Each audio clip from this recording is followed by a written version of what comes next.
our current understanding of reality is just a tiny fraction of what's actually possible.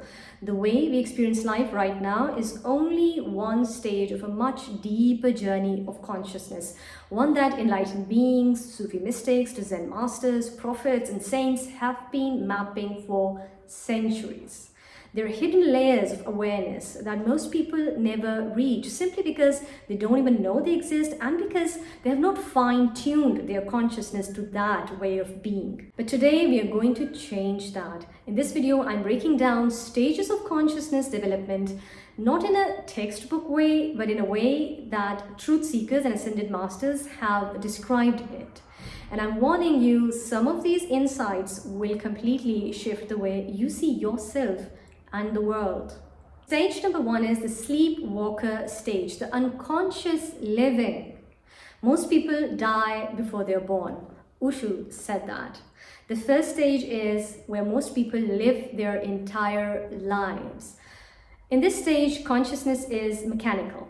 You live by habits, routines, and conditioned beliefs without ever diving into or questioning who you really are. The struggle to merely survive comes as part of the human experience. But as collective or individual consciousness evolves, there emerges a deeper need, almost a spiritual desire to know the truth, to understand who we actually are. Until that awakening, we live in a sleepwalker state. Life in this stage is about doing with little thought given to why we do what we do. Are there better ways to live, to fully experience the richness of life, to be more alive, more present, more joyful? Think about it. How much of your day is truly of your own choice and how much is just on autopilot? The same morning routine, the same emotional reactions, the same beliefs handed down from family, culture, and society. Osho calls this sleeping with open eyes. You're awake, but you're not truly aware.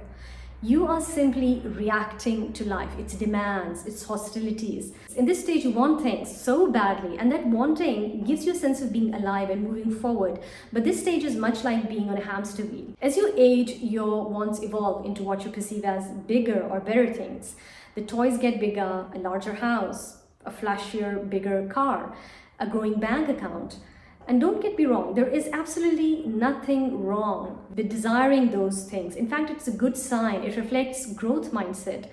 And it's both practical and beneficial. But if that outward expansion is not matched by at least an equal inner depth and expansion, then stagnation occurs. But that's another topic for another day. So, back to the main point. Many never break free from the sleepwalking stage because illusion feels comfortable. It provides certainty and a sense of safety. Everyone is doing it. This is the way to live. This would get me results. So many people don't even bother to go beyond. But for some, a crack appears and that brings them to the next stage. That is the seeker stage, the questioning mind. The man who asks a question is a fool for a minute. The man who never asks is a fool for life. Confucius said that. Something happens, maybe a crisis, a deep moment of reflection, but suddenly you begin to question everything. Who am I beyond my identity? Why do I keep repeating the same emotional cycles? What is the real purpose of life beyond survival and success? At this stage, curiosity becomes a fire inside of you. You might start reading spiritual books, getting into spiritual practices, questioning rules of society, even feeling detached from your old self. But here's the paradox. Seeking can become another trap. Yogananda, the mystic teacher, warned that many seekers get lost in collecting knowledge but never really transform. They jump from one teaching to another teaching, one guru to another guru. They go very mental and intellectual, chasing paradise or enlightenment like it's a trophy, without actually embodying the truth. To move beyond this stage, you have to stop seeking outwardly and turn within. Stage number 3 is the awakening stage, where you get the first glimpse of truth.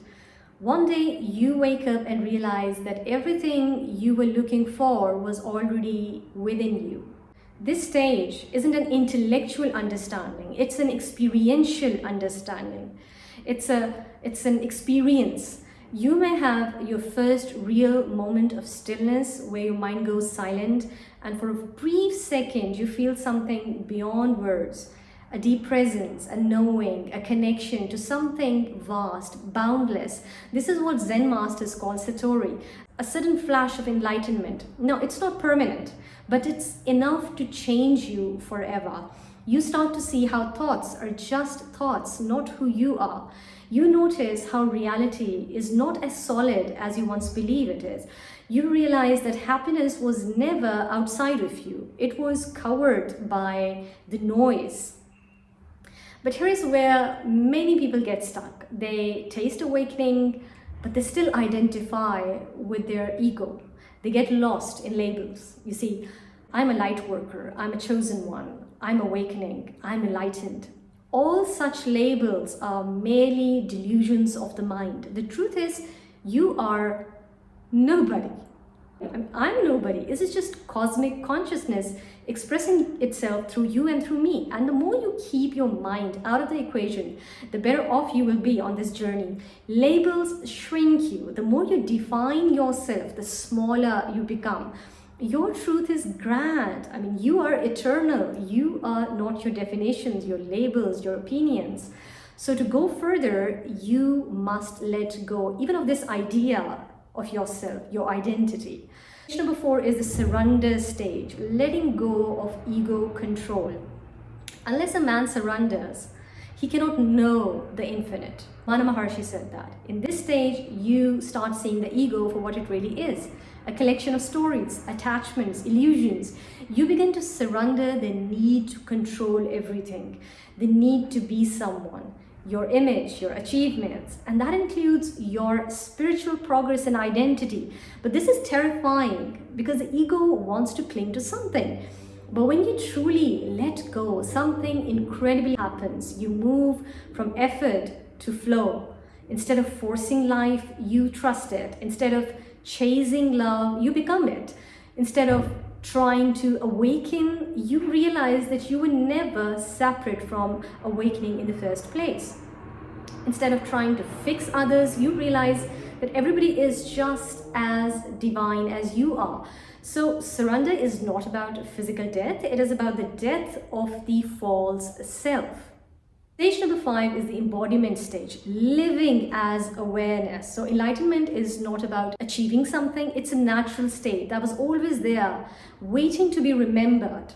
At this stage, consciousness is no longer something you're trying to attain. It is simply who you are. You don't seek peace, you become peace. You don't chase love, you become love. You radiate love effortlessly. You don't cling to identity. You move through life like wind, free, open. This is the state of the saints, the mystics, the truly awakened beings. They don't just speak of truth, they are truth in motion. They embody it. So does this mean they become perfect? No, but they are no longer identified with their imperfections. This is what Buddha calls the end of suffering. Not because challenges cease to exist, but because there is no self left to suffer through them. I want to clarify something. Evolving through these stages is not necessarily a linear process. It's not as simple as moving from stage 1 to stage 2. Rather, it is a multi-dimensional process for many, where the soul might be experiencing different stages simultaneously and then recedes back to a previous state for recalibration and integration. Much like the tentacles of an octopus, growth isn't always a straight path. As humans, we like to think in linear terms, but sometimes growth happens in all directions, not just upwards. So wherever you are, just know that this journey is not about rushing to the next level. It is about fully experiencing where you are right now without resistance. Thanks so much for watching. Stay tuned for more. And remember, you were never separate from the truth. You were just waiting to remember it.